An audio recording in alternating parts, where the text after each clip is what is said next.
Hello guys, this is Dissonant and I'm casting a game of Grey Goo here, and let's start this, let's get this playing. But it's been quite a long time since I've cast Grey Goo. It's probably been at least a year. But in the top right here we are going to have Hendronimus playing as the beta, and his opponent in the bottom left as our human player is going to be Parture. Both of these players are pretty good at Grey Goo. Hendronimus, if I recall correctly, hadn't started playing by the time I quit playing and quit casting Grey Goo. On the other hand, I am familiar with him from his days in 8-bit armies, although he has since quit 8-bit armies a couple months ago to go back to playing only Grey Goo. This game was actually only played a couple days ago, but yeah. I'm not really sure how active Grey Goo is anymore. It doesn't seem too active to me in terms of the top players, but then again, I could say the same about 8-bit. On the other hand, I think both games have seen a new groups of players who have sort of adopted the game. At least 8-bit sure has. I'm not entirely sure about Grey Goo, but I did decide to cast this game here. And then again, for me, Hendronimus is technically considered a new player for me in Grey Goo, although as I mentioned, I am familiar with him. And I guess it looks like this commando is going to harass here a bit. So the second ref, wait, where is Parture's everything else? He's just getting his second ref done. Okay, yeah. Then again, this game is a lot slower than I remember. Yeah. Okay, so 1 ref and 2 factories for Hendronimus, and he does know that his opponent is going for two refs first. He's just left this commando here because he knows his opponent can't do anything about it. I'm gonna guess the okay, so this Trident's still alive here, but the other starting unit was killed by the commando because it's unlike the Trident, it's more anti-armor, less anti-light. I'm actually trying to remember what it was called. I think it was called a revolver, but I could be wrong about that. Okay, I do remember a couple unit names. I'm just glad none of these players are playing Shroud, because I only cast a game with Shroud once, and therefore I don't remember many of the unit names besides Clashes and Klaxons and stuff like that. On the other hand, I do remember humans mostly. I do remember Tridents. I do remember Commandos. Although I do kind of wonder if my memory of the air is bad. I do remember scimitars and scythes, but I can't remember which one. No, scimitars are the larger ones, aren't they? Okay, whatever. We'll get to that if we get to air. But on the other hand, it looks like Hendronimus is playing very aggressive here. The good thing is that his opponent Parture is making tridents now, which are decent against commandos. It's a good thing he isn't massing revolvers, let's say.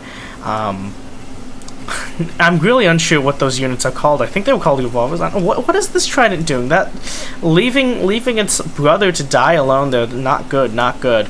Now it comes back. Yeah, honestly, it'd be optimal if they fought together. An anti-heavy sentinel again coming down on the field. It'd be a little late. Okay, also a third ref coming down. Okay, just a conduit cross. Okay, do we have a second ref? Okay, we do have a second ref coming in here for Hendronimus. Meanwhile, ooh, a predator. I know that's a stalker. Oops. Gosh. Why am I commentating this game right now, actually? Oh, this Trident should be focusing down this. Okay, that happened. And now this one's dead next. Okay. I don't think the Trident should be focusing on the stalkers, though. They should optimally be focused on. Okay, the first anti-heavy sentinel is down. Got teleported into here. I was curious about that positioning actually originally. The choice to build it here. I thought that was kind of funny, but it kind of makes sense now that it was teleported in here. Basically, I don't think Hendronimus even knew it was in production. He might not have noticed. At least it was on the wrong side of the base for him to care, really, because he was more focused on killing the units as they came out of the factory. Third factory is coming down, so we are on... Oh, no, it got cancelled. Okay, on the other hand, yeah, the third extractor, is that just finally getting built? That's weird. Fourth ref coming down. Wait, where's the third? The third ref... The third extractor should have been down earlier. No, it wasn't.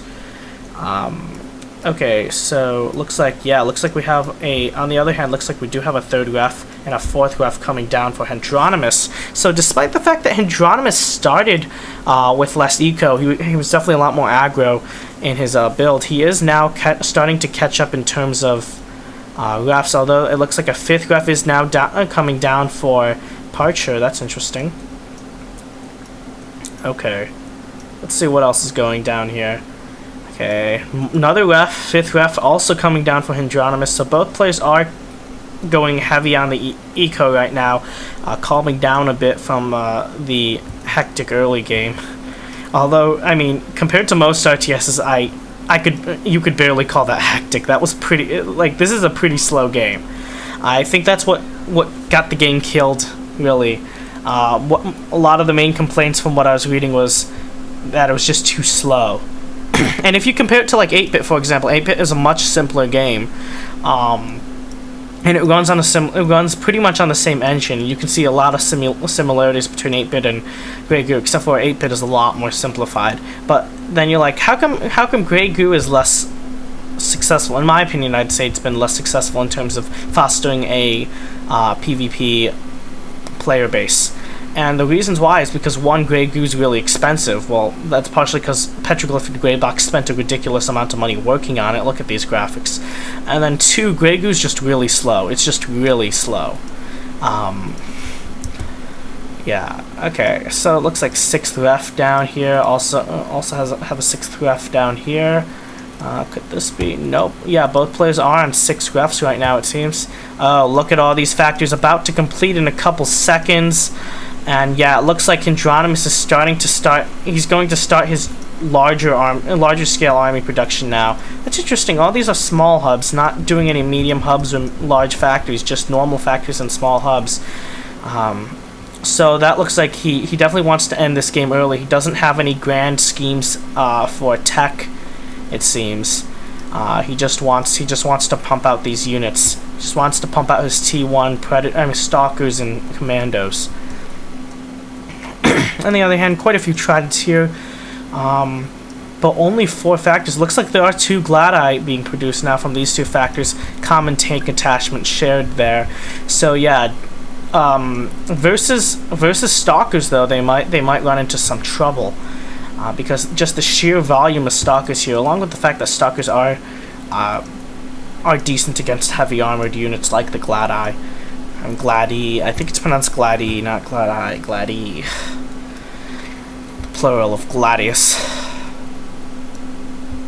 Okay, 2 large factories coming down here. One about to finish, the other one not quite done. Looks like Hendronimus wants to start moving in. I think actually he might run into some trouble versus all these tridents here. I can't remember exactly what armor type the stalkers count as, but it appears they are light. Yeah, so theoretically the Trident should win this. I mean, should trade well. Decently. Maybe that's a better term. They should trade okay. They might be able to hold long enough, except no, a bunch of a new wave of stalkers is coming in. Not exactly sure where they'll hit yet. Okay, another factory, this time with a stealth attachment. So we do have some seekers here. Anything else? Surprised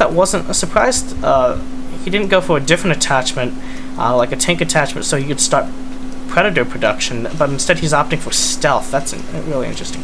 Okay, our monitor's out. That's cool. And dagger. Okay, so that means stealth and air attack are available now. Artillery and stealth. Okay, that means howitzers are going to enter the field soon.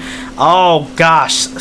Okay, so a bunch of revolvers coming from one large factory, other one producing 3 howitzers. That's interesting use of the tech. A bunch of extractors going down though, specifically 2, I think. Yeah, these stalkers are going to give Parture a bit of trouble. It looks like Parture's also having a little trouble here. It looks like these stalkers are going to try to eliminate this other extractor. Yeah, howitzers are going to be produced eventually, but once they come out, they're pretty much going to get trapped. Ouch. Oh, those howitzers might get prevented. The conduit is being focused on. The conduit's dead. All these large factories. This one is still connected. This one's actually still connected. Wow. Okay. But yeah, this conduit cross also taken down. And yeah, it looks like Parture GG's there with the loss of those 2 conduit crosses. all these howitzers. I mean, even if the howitzers had been finished, they were just about to finish too. He still wouldn't have really been able to do much with them because, of course, the stalkers are right in practically melee range, and the howitzers would have to manage to escape first before they could manage to shoot anything. So yeah, very interesting game. I mean, both Grey Goo itself and this specific game, it's giving me a bit of nostalgia. I kind of miss this game. I might come back. Yeah, I'm considering it. I might come back. But yeah, definitely a little bit of nostalgia watching this. Yeah, my name's Dissonant. Please comment, like, and subscribe. If you enjoy watching Grey Goo, comment. Tell me that you enjoy watching Grey Goo. I might cast some more because I am kind of missing this game. I do kind of miss casting this game. I'm going to admit that.